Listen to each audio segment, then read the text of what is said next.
Oke, gue yakin kalau kalian pernah ke hotel, kalian pasti pernah pulang itu ngambil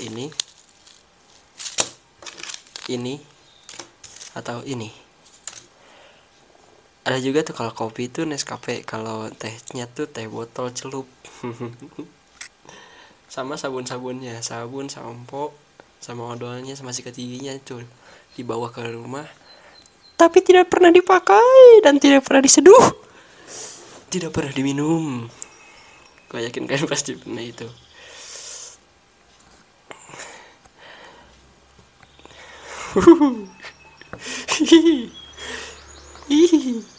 Di sini gue mau mengatakan bahwa ada istilah kalau rezeki itu udah ada yang ngatur. Rezeki itu titipan, tapi yang dititipin ke Rafathar terlalu banyak. Pernah itu nggak? Pernah baca nggak? Gue yakin sebagian dari kalian pernah baca itu.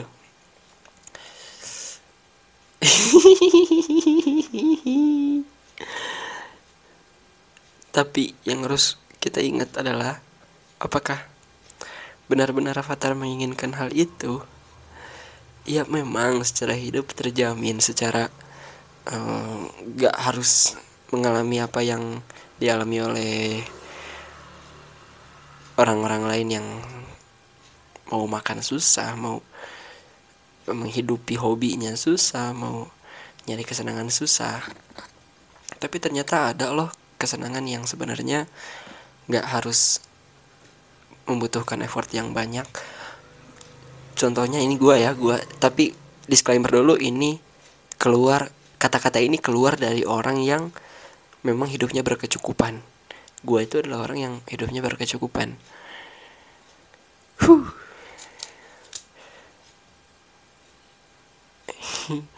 Gue itu mengikuti Viko ya, bukan mengikuti Viko, setuju sama kata-katanya Viko waktu baru keluar dari rehabilitasinya. Dia mengungkapkan bahwa setelah ini gue jadi lebih bersyukur, kayak bersyukur atas hal-hal kecil seperti merokok, terus main HP. Itu kan waktu direhabilitasi gak boleh tuh, sekarang udah boleh. Jadi oh gini ternyata nikmat. Nah ternyata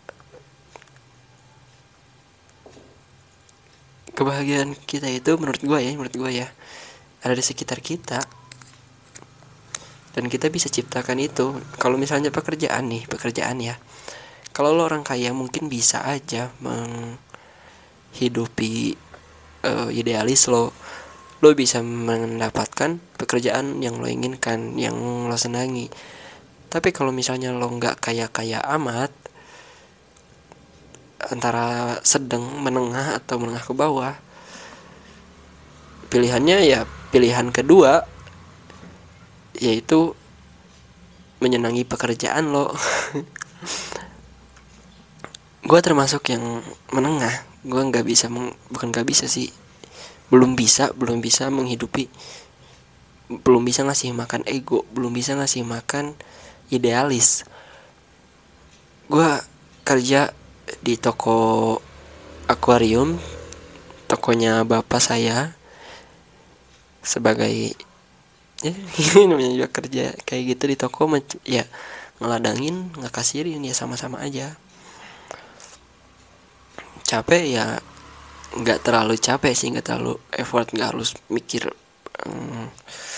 terlalu banyak, nggak harus mikir kreativitas. Ini nggak dituntut kreativitas harus apa seperti seniman, nggak dituntut juga deadline, nggak.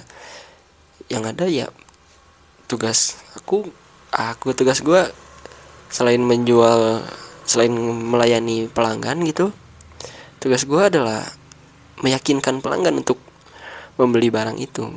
Seperti contohnya kayak mau beli mesin akuarium, untuk ukuran akuarium gimana, aku kasih edukasi.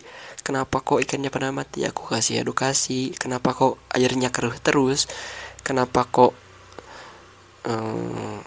Lili Pali dipanggil timnas, aku edukasi itu semua. Enggak dong. Enggak sampai Lili Pali masuk timnas. puas, iya, enggak juga, enggak lucu.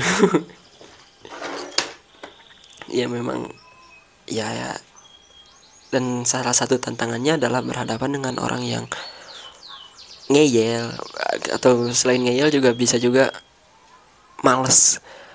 Contohnya gini, akuarium saya teh keruh terus, saya males nguras, harus ngapain ya? Harus ngapain ya, tapi males. Menurut gue tidak ada solusi untuk pemalas sih. Ada, cuma ya sebelum malas-malasan ya lu harus tetap kerja keras dulu. Kalau lu gak mau malas nguras akuarium, bayar orang buat nguras. Bayar orang itu harus punya uang dulu ya. Kerja kerasnya itu ya dikerja itu. Ya tetap aja nggak ada solusi untuk pemalas selain kerja, selain bergerak, selain melakukan sesuatu. Karena kalau menurut gue ya prinsipnya, bukan prinsipnya, kata-katanya, kalau lu, bukan kalau lu sih, kita itu harus antara bisa mengerjakan sesuatu atau bisa mengerjakan orang lain, atau enggak gitu, bisa mengerjakan sesuatu atau bisa membayar orang lain untuk mengerjakan sesuatu. Maka dari itu kehidupan lo nggak berat-berat amat. Ya ini nggak keren-keren amat sih kata-katanya, cuma masuk akal juga menurut gua. Kalau lu gak bisa ngerjain sendiri ya lu minta tolong orang, dan kalau minta tolong orang biasanya kalau untuk dalam ahli yang ngeluarin uang. Nah untuk ngeluarin uang itu ya sebelumnya lo harus kerja dulu gitu kan. Lo harus dapat penghasilan, lo harus dapat pendapatan. Nah kembali ke topik,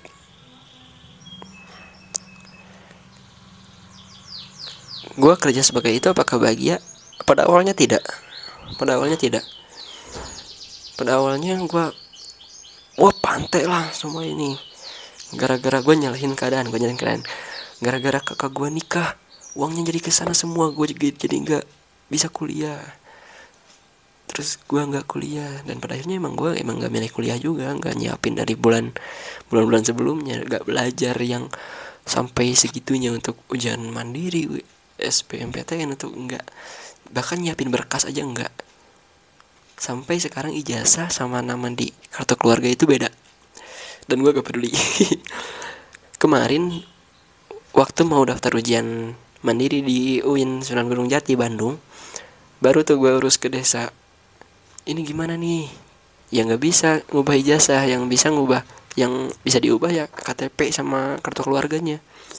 Karena terlalu mepet waktunya, jadi pakailah surat keterangan yang bahwa nama di KTP sama nama di ijazah itu adalah orang yang sama gitu. Itu sedikit cerita udah. Gue menyalahkan keadaan, gue menyalahkan semuanya, gue salahin. Dan gue juga selain itu ya, gue juga nggak tahu gimana caranya daftar kuliah itu. Gue nggak tahu ternyata ada jalur ini, jalur itu, apa sih, ngomongin apa ini orang-orang, teman-teman semuanya pada ngomongin kuliah, ngomongin apa ini jalur SNM, SBM, SBM lah, nggak ngerti pak lah. Gue nggak mau kuliah, gue nyalahin semua keadaan. Terus gue nanya-nanya gitu kan ke om, ke bibi, gimana rekomendasinya, apakah gue harus kuliah atau gimana. Gue mengungkapkan situasi di mana gue nggak paham gimana caranya untuk daftar kuliah. Di situ gue, kena mental banget gini. Anak zaman sekarang mana mungkin bisa nggak tahu informasi cara daftar kuliah.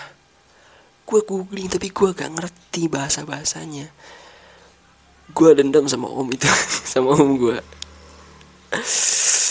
Gue dendam, tapi ya udahlah, udah dimaafin, tapi masih sakit di hati, itu masih ada.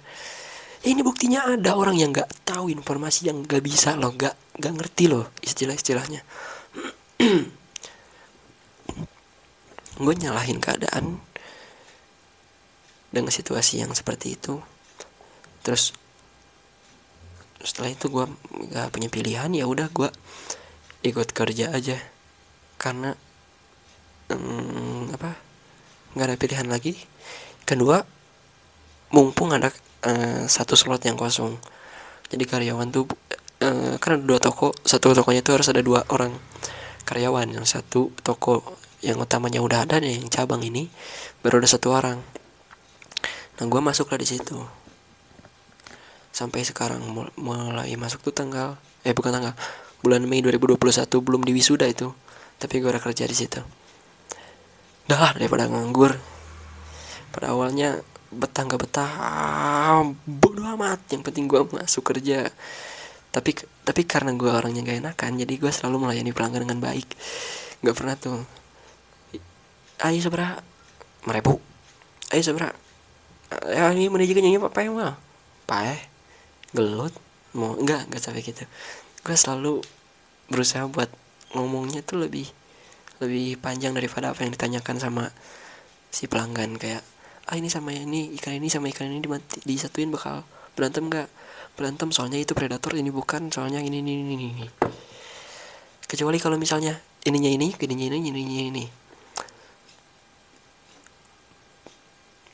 Dari dulu gue kayak gitu, karena pertama gue gak enakan, kedua emang gak enakan, ya udah gak enakan aja. Nah pertanyaannya kembali ke topik, apakah gue bahagia? Tentu saja tidak. Pressure, gue selalu menyalahkan keadaan, otak dibutak uang. Gue nggak ketemu temen, gue nggak punya, ya waktu sekolah juga meskipun ketemu temen ya nggak senang amat juga, tapi setidaknya gue melihat ada kekonyolan mereka, ya udah gitu. Meskipun nggak sama gue bercandanya, tapi gue ngeliat bercandaan orang lain, ikut senang juga, ikut ketawa juga, ya udah. Tapi waktu di toko kayak, waduh kok gini sih, wah butak, pressure. Tapi satu hal yang membuat gue menjadi bahagia adalah uang. Dia digaji 50.000 per hari, ya lumayan lah untuk ukuran baru lulus SMA. 50.000 per hari itu udah lumayan banget. OKB, orang kaya baru, jadi ngerasa orang kaya baru. Sampai di bulan November beli iPhone XR tuh, buat ini, intinya buat menghidupi idealis gue lah, karena gue senang fotografi, videografi, dan editing, dan yang dekat-dekat itu dan sebagainya, sejenisnya. Nah prosesnya itu apakah, kembali lagi, apakah gue bahagia? Pada akhirnya gue bahagia. Kenapa? Karena itu, pada akhirnya gue menemukan kata-kata itu, antara gue, kalau gue kaya, gue mungkin bisa mendapatkan pekerjaan yang gue inginkan, tapi belum tentu gue bahagia. Mungkin akan bahagia, kenapa? Karena itu yang gue inginkan. Kemungkinan bahagianya lebih besar. Tapi kalau misalnya keadaannya seperti ini, gue nggak punya banyak uang, bukan lahir dari orang tua yang kaya banget, apa boleh buat. Maka dari itu, bahagiakan kerjaannya. Ya,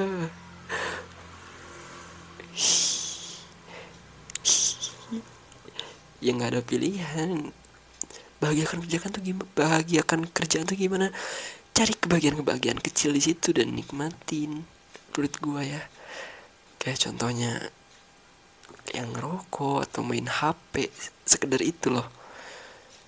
Atau mungkin cuci tangan, main air, itu kebahagiaan kecil yang sebenarnya bisa dinikmatin gitu, yang minimal hari lo itu nggak bad mood banget gitu. Terus apa hubungannya sama ini, sama hotel? Ternyata ini, sekali lagi ya disclaimer dulu, ini keluar dari kata-kata orang yang nggak berkekurangan, tapi semoga bisa dimengerti dan semoga juga bisa diambil baiknya aja. Apa hubungannya sama ini, sama hotel? Ternyata kebahagiaan itu tidak diukur dari seberapa banyak yang kita miliki. Bahkan kadang kita lebih bahagia ketika kita memiliki ruang, bukan ketika memiliki barang. barang sama ruang itu adalah satu hal yang kontradiktif, gak bisa disatukan. Ketika ada ruang, maka tidak bisa ada barang. Ketika ruangnya diisi barang, maka tidak ada lagi ruang. Ada mungkin tapi sempit, ruangnya gak kemana-mana, tapi terisi oleh barang, sehingga ruangnya itu mempersempit. Dan bahagia itu kadang gak dari barang, tapi dari ruang. Kayak gini nih, kita itu kebiasaan bahwa hal-hal yang menurut kita membuat bahagia, membuat kita menguntungkan, tapi untung gak selalu, iya sih selalu bahagia, tapi kalau yang kayak gini tuh bukan keuntungan. Maksudnya ya lu punya banyak ini, tapi kalau pada akhirnya gak diminum, ya buat apa? Bawa sikat gigi, bawa odol, bawa sabun, bawa sampo dari hotel, pada akhirnya kalau nggak dipakai ya buat apa juga. Itu poinnya, poin yang gue ingin gue sampaikan. Kita bisa loh ciptain kebahagiaan sendiri gitu, nikmati meskipun dengan masalah-masalah yang ada, dengan pikiran-pikiran yang overthinking kalau bahasa zaman sekarang. Kita masih bisa kok nyari kebahagiaan kecil yang bisa dinikmati. Minimal hari lo gak bad mood lah. Terus hubungannya sama Rapatar apa? Hubungannya sama Rapatar gini, gue pernah mikir ya, apakah Rapatar bahagia? Ya mungkin secara hidupnya terjamin, iya. Bahkan kemarin juga mau beli iPhone 13 Pro Max kalau nggak salah denger ya, pengen beli iPhone 13 tuh kayak minta mau beli permen, kayak anak minta beli permen. Apakah gue wah dengan hal itu? Ya enggak juga, ya memang bapaknya kaya, ya emang takdirnya seperti itu, ya udah kayak gitu aja. Tapi apakah Rapatar bahagia? Gue nggak tahu ya. Ya mungkin bahagia dengan hal itu iya, tapi apakah anak umur segitu cocok dengan kebahagiaan yang seperti itu? Atau sebenarnya mereka itu lebih membutuhkan teman seperti anak-anak kecil lainnya, lebih membutuhkan hal-hal yang receh, hal-hal yang remeh, yang kebahagiaannya itu nggak mahal gitu. Menurut gue, yang gue pertanyakan ya, apakah itu yang dibutuhkan atau yang seperti gue bilang tadi? Tapi gue rasa ya memang sih di rumahnya Raffi Ahmad kan rame ya kalau nggak salah, yang kalau kita lihat di video-videonya. Meskipun banyak teman lebih tua, tapi apakah itu yang dia dibutuhkan yang membuat Rafathar bahagia? Itu yang kita nggak tahu teman-teman. Atau sebenarnya Rafathar itu lebih bahagia kalau misalnya ketemu teman yang seumuran, dan ketemunya tuh nggak sekali gitu, kayak tiap hari kayak anak TK sekolah, anak SD sekolah. Gue gak tau Rafathar udah sekolah apa belum ya. Nah, ini kesotoyan gue aja, bukan kesotoyan, pertanyaan aja, sebuah pertanyaan dalam diri gue gitu. Makanya teman-teman jangan berspekulasi bahwa Rafathar itu udah dijamin kebahagiaannya. Enggak kayak gitu. Ya namanya orang tua pasti bakal berusaha yang terbaik buat anaknya kan. Begitupun dengan Raffi Ahmad kepada Rafathar. Ya sebisa mungkin gue bahagia lah, sebisa mungkin gue kasih segalanya buat Rafathar. Iya, kalau kalian tahu ya, kalau nggak salah dengar itu Rafathar itu dikasih gaji sama Raffi Ahmad berapa kalau Rafathar syuting. Tapi ini rame juga nih, pernah viral juga, Raffi Ahmad yang bilang Rafathar itu pernah marah ke Raffi Ahmad, papa nih boleh nggak sih AA sehari aja nggak syuting, kalau nggak salah kayak gitu ya. Di situ Raffi Ahmad langsung terpukul gitu. Wah, gue salut sih sama bapak yang terpukul sama anaknya. Bukan berarti terpukul dianjing-anjingin, wow anjing bapak anjing, nggak, bukan kayak gitu. Tapi terpukul kayak mau membuka hatinya untuk anaknya gitu, kayak oh Rafathar bilang kayak gini, kayaknya ini tidak diinginkan oleh Rafathar. Raffi Ahmad membuka hal itu. Gue salut banget sama Raffi Ahmad. Dia nggak denial kayak udah lo syuting aja, ini duit juga buat lo juga. Tapi bukan itu yang diharapkan oleh Rafathar pengen memerlukan ruang, membutuhkan kebebasan, sedikit kebebasan, nggak syuting mulu gitu. Di situ gue mulai ngerasa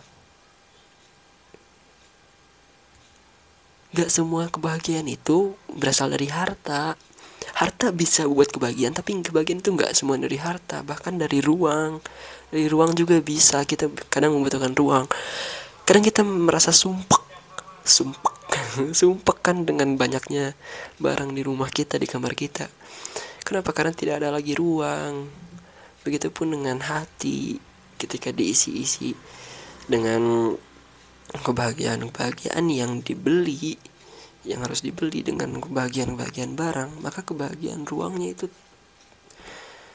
maka nggak ada lagi ruang di hatinya. Nggak ada lagi ruang di hatinya buat merasakan kebahagiaan yang bebas gitu. Dikasih uang, bentar dulu, bukan ini yang gue pengen. Gitu yang gue rasain sebagai gue lihat ya sebagai Rafathar pada saat minta syuting terus sama Raffi Ahmad. Raffi Ahmad nggak salah, iya mungkin Raffi Ahmad salah dengan mengajak Rafathar syuting terus menerus, tapi Raffi Ahmad juga memperbaiki kesalahannya dengan, kalau nggak salah itu mengurangi porsi syutingnya sama Rafathar, atau nggak syuting lagi dengan beberapa waktu, selama beberapa waktu. Gue salut sama Raffi Ahmad juga yang mau membuka hatinya. Jadi untuk netizen nggak usah ngejulidin Rafathar juga, karena Rafathar belum tentu sebahagia kalian tuh bisa nyari kebahagiaan kalian masing-masing gitu. Jadi tentukan kebahagiaan kamu sendiri ya kalau. Tapi gue nggak ngerasa bahagia. Gimana gue ngerasa bahagia? Gue punya orang tua yang nganggur, punya adik yang harus dibiayai. Bagaimana cara bahagia? Gue juga punya mimpi kali. Gue punya keinginan tapi tidak bisa tercapai. Nah itu. Kalau keinginan kalian gak bisa tercapai, kendalikan keinginan, karena kalian gak terlalu kaya amat. Gue pernah bilang sama orang tua gue, jadi kan orang tua itu ngasih ujangan lah kalau bisa mau sukses di usia muda gitu ke gue. Tapi definisi sukses ini kan sangat luas. Kalau untuk gue pribadi, definisi sukses itu adalah bebas apa maksudnya? Contoh, gue mau apa, gue bisa beli apa aja yang gue mau. Nah itu kan harus banyak uang. Enggak, bukan harus banyak uang, tapi kalau misal ada uangnya, oke, gue beli. Kalau nggak ada uangnya, kita kendalikan keinginan kita. Wah, memang agak maksa, tapi ya itu realitanya. Kalau misalnya nggak bisa beli yang kita mau, ya kita kendalikan kemauan kita, kita kendalikan keinginan kita. Nah kalau gue udah bisa mengendalikan keinginan gue, disitulah gue sukses, kata gue gitu. Gue pengen pergi kemana aja, gue pengen bisa pergi kemana aja, tapi dengan uang yang gak terlalu banyak. Apa yang gue bisa lakukan itu menekan keinginan gue. Ya apalagi dari situ baru bisa muncul kebahagiaan kecil yang bisa kita nikmati, yang bisa kita syukuri. Sekali lagi disclaimer dulu, ini keluar dari kata-kata ini keluar dari orang yang gak miskin amat, yang gak susah, yang gak harus menghidupi orang tua dan gak harus menghidupi adik, gak punya keluarga juga. Maksudnya gak punya keluarga, gak punya istri dan belum punya anak. Disclaimer dulu. Kalau misalnya ada kesalahan atau misalnya ada kecacatan dalam cara saya berpikir, boleh kalian komen, boleh kalian koreksi di kolom komentar, atau boleh bikin video juga seperti ini dengan kalian potong videoku di sebelah mana yang salahnya, lalu kalian komen itunya, apanya, pendapat kalian tentang statement saya yang cacat. Terima kasih. Sia udah kayak Ferry Irwandi. Oh iya, ada yang gue lupa satu lagi. Tadi gue udah beres tag video, tapi gue keinget satu lagi. Ada kisahnya ini. Kisah seorang nelayan yang ditawari, kalau nggak salah ya, sama investor gitu. Ada investor mau ngasih sebagian ininya, mau investasi di nelayan tersebut, karena nelayan tersebut menghasilkan ikan-ikan yang kualitasnya bagus, terus ikan-ikan seger kualitasnya bagus dan banyak gitu, seharinya tuh banyak, dari pagi sampai siang kalau nggak salah ya, dari pagi sampai siang. Dan nelayan siangnya kehidupan si nelayan ini dari pagi sampai siangnya itu berlayar, mancing ikan, dapat banyak. Terus dari siang sampai malamnya ya menikmati hari dengan keluarga. Lalu si investor, datanglah investor mau menginvestasikan uangnya di situ buat, ayolah kita kerjasama gitu. Kalau dengan kerjasama ini kamu bisa menghasilkan lebih banyak uang, kamu bisa dengan ikan-ikan ini kamu bisa menghasilkan lebih banyak, penjualan kamu bakal meningkat, kamu bakal mendapatkan uang lebih banyak, kata si investor itu. Asalkan kamu mau bekerja sama dengan saya yang menjualkan, istilahnya memarketingkan, memasarkan, tapi kamu mencari ikan yang banyak, sebanyak-banyaknya. Lalu nelayan itu nanya, terus kalau misalnya gue punya uang banyak apa?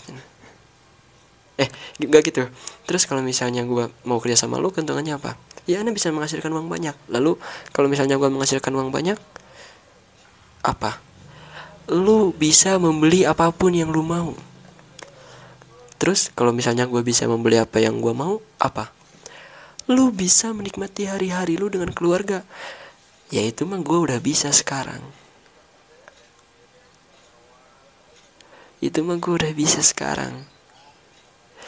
Setiap hari gue menikmati hari dengan keluarga, gue kerja secukupnya, gue menikmati hari dengan keluarga sisanya. Wow, mungkin ini udah lama, videonya udah lama, ceritanya udah lama, tapi ini masih relevan sampai sekarang menurut gue, untuk orang yang menengah seperti saya. Kalau untuk orang yang, mohon maaf, menengah ke bawah mungkin agak sulit untuk menerima cerita ini. Ya iyalah, orang nelayan tadi gak punya anak yang harus dikuliahin, gak punya orang tua yang harus dibiayain, gak punya adik yang harus disekolahin, gak punya DPR yang harus didemo, gak punya kominfo yang harus diblokir, ya istilahnya kayak gitu.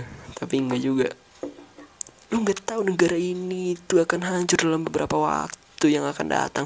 Lu gak tahu negara ini adalah negara kapitalis yang kalau misalnya kita banyak uang kita kena pajak, kalau misalnya kita nggak punya uang kita mati. mungkin orang-orang yang menengah ke bawah akan berbicara seperti itu, tapi poinnya di sini adalah kembali ke yang tadi, yuk bisa, nggak yuk bisa juga sih, terlalu maksa.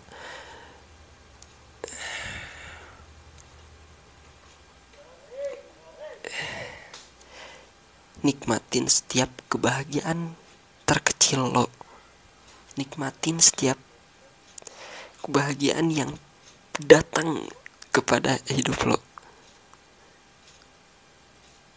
Mungkin gak banyak, tapi setidaknya itu bahagia. Ngerti gak maksud gue? Ini tengah-tengah nih, ini sedih, ini bahagia. Mungkin gak segini, mungkin segini, tapi at least setidaknya itu bahagia. Ada di poin bahagia, gak ada di poin terpuruk, gak ada di poin sedih. Atau kalau lagi sedih-sedih banget, ini lagi terpuruk banget, lagi susah banget, dengan sedikit kebahagiaan lu, setidaknya lu naik satu tingkat.